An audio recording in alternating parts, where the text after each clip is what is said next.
My nuwe skooljaar. Renier en Mieke is Boetie en Sissie. Hulle is 'n tweeling. Die jaar gaan hulle na graad 1 toe, na die groot skool. Hulle is baie opgewonde. Vandag gaan hulle saam met hulle mamma en pappa winkels toe.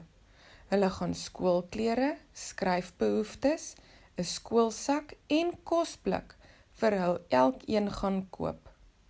Die winkels is omtrent vol van opgewonde kindertjies, wat ook daar is om skoolgoed te koop. Na so 'n paar ure van klere aanpas, skryfbehoeftes koop en die regte skoolskoene soek, is hulle somme moeg van al die inkopies doen. Hulle het elke winkelsak om die arm en 'n hele trolly vol goed. Vandag is 'n baie spesiale dag, sê pappa. Kom ons gaan eet lekker by die restaurant uit, dan vier ons julle nuwe skooljaar wat maandag begin. Hulle vier het heerlike kossies geëet en natuurlik lekker nagereg gehad.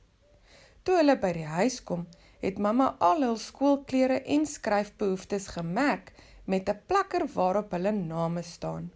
Want by die nuwe skool lyk almal se klere en skryfbehoeftes dieselfde.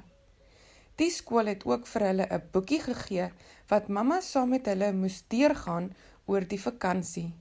Die boekie het als gegaan oor die veiligheidsreëls van COVID. Die week het sommer vinnig verbygegaan. Maandagoggend het aangebreek. Mieke en Renier voel baie opgewonde, maar ook 'n bietjie skrikkerig en bang. Want wat as hulle nie al die reëls kan onthou of 'n fout maak, of opdaag by die verkeerde klaskamer? Maar mamma en pappa het hulle sommer dadelik gerusgestel en gesê, hulle moenie bekommerd wees nie, alles gaan oukei wees, en hulle gaan die dag sommer baie geniet. Pappa het gesê, dis oukei om partykeer bang of onseker te voel. Toe hy so oud soos ons was hy ook maar skrikkerig vir die groot skool. Onthou julle maskers, sê mamma voor hulle by die voordeur uitstap. Hulle nuwe skool is net af in die straat. Voor hulle by die hek mag ingaan, moet hulle maskers aan hê, en daar is 'n onderwyser wat seker maak dat hulle nie koors het of siek is nie. Sy druk so 'n masjienkie teen elkeen se voorkop.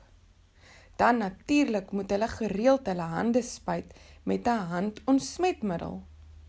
Sjoe, daar is baie kinders.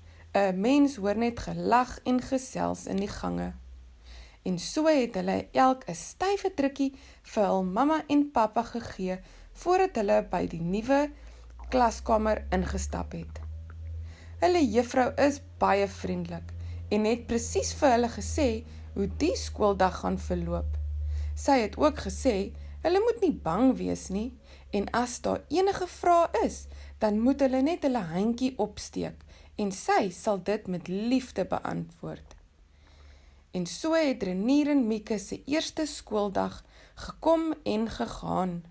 Mamma en pappa het hulle na skool gaan haal, en sjoe, dit was so lekker. Hulle wou nie huis toe gaan nie. Hulle het sommer baie nuwe maatjies gemaak. Op pad huis toe sê Mieke, Mamma, dit was so 'n lekker dag. Ons het gesels, gespeel en sommer baie geleer. Nou dat ek weet hoe lekker die groot skool is, weet ek dat ons nie meer bang of skrikkerig hoef te wees nie. Ek kan nie wag om môre weer skool toe te gaan nie.